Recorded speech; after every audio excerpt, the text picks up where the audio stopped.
दिखाने वाले हैं। तो हर चीज कंपनी ने अपनी कंप्लीट करी है। प्रोडक्ट की सीरीज में हम अगर बात करें तो प्रोडक्ट की क्वालिटी तो हम स्टार्टिंग से लेकर के ही चलते हैं, उसके साथ साथ जो प्रोडक्ट की पैकेजिंग को लेकर के भी हम उस मुकाम पे पहुंच चुके हैं जहां हमारा कोई मुकाबला नहीं कर सकता। आज की डेट में जो प्रोडक्ट आज हमारे पास पैकेजिंग के साथ जो नए प्रोडक्ट हम उतार रहे हैं, हर प्रोडक्ट की पैकेजिंग पे ध्यान दिया जा रहा है, क्योंकि सबसे पहला होता है प्रोडक्ट की क्वालिटी और उसके बाद उसकी पैकेजिंग पे। तो पैकेजिंग पे कई बार एक बात आ जाती है कि जब संजीवनी के बारे में मैं जब जयपुर बैठा था तो बोला जी ये आपने क्या सोच के इस डिजाइन को तैयार करवाया और इस तरह से क्यों आपने इस पे पैसा वेस्ट किया डिजाइनिंग पे। तो मैंने कहा कुछ लोग तो दवा समझ के पीते हैं और कुछ लोग दारू समझ के पीते हैं। दवा और दारू दोनों जरूरी होती है। बोला हाँ जी। तो मैं क्या जिस आदमी ने दारू समझ के पीनी है ना, वो उसको इस स्टाइल से अपना जो है दारू समझ के भी पी सकता है। जब इसका ऊपर का ढक्कन उतारेगा, उसकी फीलिंग लेगा, फिर उसके बाद इस बोतल को रखेगा, फिर इसकी फीलिंग लेगा और फिर इसको निकालेगा, निकाल के बोतल की फीलिंग लेके और जब इसको ग्लास में डाल के और उससे पूरा पानी से भर के 30 ml के साथ जब वो लेके बैठेगा कुछ स्नैक्स के साथ, तो उसकी वो फीलिंग भी पूरी होगी। होगी कि नहीं होगी साथियों? तो बोले जी ये तो होगी पूरी। अब जब वुमेन केयर पे बात आई तो बोला जी ये पैकेजिंग उससे मिलती जुलती ये लेके जा रहे हो। मैं क्या क्यों, उनको भी तो फीलिंग चाहिए ना कि फीमेल्स को भी तो फीलिंग चाहिए, कुछ अच्छी बॉटल, कुछ अच्छी चीज। आधा आदमी बीमार जो है ना, आधा तो उसी से ठीक हो जाता है जब किसी प्रोडक्ट को हाथ में लेता है तो उसकी फीलिंग से। तो प्रोडक्ट की जो है पैकेजिंग पे हम उस स्टेज पे पहुंच चुके हैं जहां हम पैकेजिंग की जो क्वालिटी है वो तो मेंटेन कर ही रहे हैं, साथ साथ जो है पैकेजिंग पे भी आगे चल करके ध्यान दे रहे हैं और हम उस मुकाम पे पहुंच चुके हैं। दूसरा, हमारे वो साथी जिन्होंने स्टार्टिंग से हमें सहयोग दिया, जिन्होंने स्टार्टिंग से आज तक कंपनी को उन ऊंचाइयों पे ले जाने के लिए जो प्रयास किया, उन साथियों के आप जो है कमीशन, उनके जो पे आउट है वो आप देख ही रहे हैं। बहुत बहुत बधाई के पात्र हैं मिस्टर बंसीलाल जी दहिया, आपके टॉप लीडर, जिन्होंने 1,20,000 का जो है पे आउट अचीव किया है। 1 करोड़।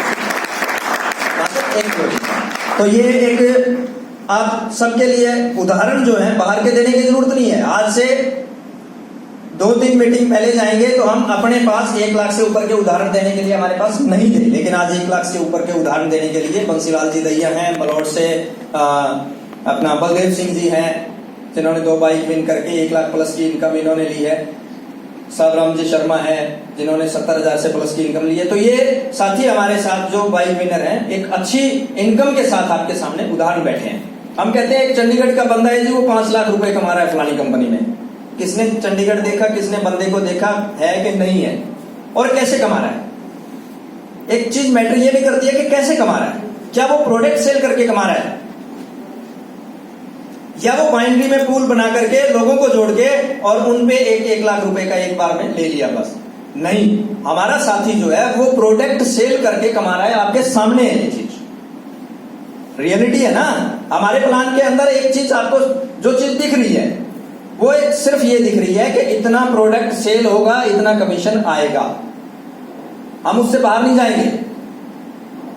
और साथियों, मैं हर बार आपसे एक वादा करता हूं कि नेटवर्कर की जमीन जो होती है वो होती है उसका नेटवर्क, जो उसका समय है उस नेटवर्क में दिया हुआ वो समय।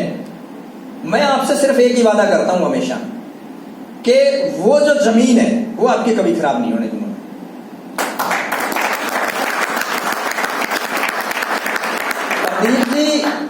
और मेरी मैनेजमेंट की तरफ से मैं आपको आश्वस्त करता हूं कि वो आपकी जमीन कभी खराब नहीं होने दूंगा। कि आपने 2 साल काम किया, 4 साल काम किया और आपका जब पे आउट आया 2 लाख रुपए मंथली, 5 लाख रुपए मंथली, उस दिन एक गवर्नमेंट का नोटिस आया और कंपनी का या तो नाम चेंज या कुछ और चीजें चेंज, या हम कहीं आप कहीं, ऐसा कभी भी नहीं होने दूंगा। चाहे कमीशन में 2 पैसे कम हो, चाहे हमें प्लान का बिजनेस वॉल्यूम, प्रोडक्ट का बिजनेस वॉल्यूम कम करना पड़े, चाहे हमें प्रोडक्ट को चेंज करना पड़े, चाहे हमें प्लान में गवर्नमेंट गाइडलाइन अनुसार चेंजिंग करनी पड़े समय समय पे। क्यों? क्योंकि जैसे जैसे गवर्नमेंट गाइडलाइन आती है हम उसी अनुसार चलेंगे तो आपकी जमीन कभी भी खराब नहीं होगी। और अगर मैं गाइडलाइन से बाहर जाकर के आपसे एक वादा करता हूं कि आप लाइए 1-1 लाख रुपए के 2 और फिर नीचे 2-2 लगाइए और फिर लगाइए, आपको मैं दूंगा वो भी। उस दिन समझ लेना कि आपकी जमीन खराब होने वाला समय आ गया। साथियों, मैं 2002 से इस लाइन में हूं और बहुत से साथी यहां बैठे हैं जो इस बात को भली भांति समझते हैं कि जो आज की डेट में कंपनियां काम कर रही हैं, रियल में प्रोडक्ट बेस्ड कंपनियां काम कर रही हैं, उनमें सबसे बेटर प्लान अपना है। हर एंगल से सबसे बेटर प्लान अपना है, ठीक है, सबसे बेटर प्रोडक्ट अपने हैं, लेकिन उन कंपनियों से बेटर नहीं है जो मनी रोटेशन करती है। जो मनी रोटेशन करती है उनसे कुछ भी बेटर नहीं है हमारा। क्यों? क्योंकि मुकाबला बराबर वाले में होता है या आपसे ऊपर की चीज में होता है कंपटीशन, कि हम उससे आगे जाएंगे। मनी रोटेशन वालों से हमारा कोई मुकाबला नहीं है, उनसे हमारा कोई कंपटीशन नहीं है। जो ये कहते हैं, कोई कहता है मैं बोर्ड के बदले में पैसा देता हूं, मेरा बोर्ड लगाओगे, कोई कहता है मैं प्रोडक्ट के बदले में पैसा देता हूं, आपने दो करके दिए, मैं आपको 1 करोड़ देता हूं। क्योंकि वो जो 2016 में गाइडलाइन बनी है, consumer affair direct selling guideline, उसके अंदर एक लाइन के अलावा बाकी कोई चीजें नहीं मिलेगी आपको। वो एक लाइन पता है क्या है? कि आप प्रोडक्ट की आड़ में अगर मनी रोटेशन करते हैं तो वो गैर कानूनी है। अब उसी की धाराएं हैं सब आगे से आगे। लाइन सिर्फ एक ही है। वो क्यों? वो किस लिए बनाई गई है? वो इसी तरह से मनी रोटेशन को रोकने के लिए बनाई गई है। कोई कहता है जी मैं सोसाइटी बना रहा हूँ, सोसाइटी के माध्यम से पैसा दे रहा हूँ डबल करके। कोई कहता है जी मैं जमीन खरीदूंगा, जमीन बेचूंगा और एक जमीन जो खरीदूंगा उसमें बेनिफिट आएगा वो मैं आपको डबल ट्रिपल खरीद के बेच के दूंगा। कोई कहता है जी मैं पेड़ लगाऊंगा, पेड़ का डबल ट्रिपल दूंगा आपको। ये सारे ये एक जो है माध्यम होते हैं लोगों से सिर्फ पैसे लेने के, और आज तक किसी ने वापस दिया हो तो एक सिंगल कंपनी का नाम बता दो मेरे को।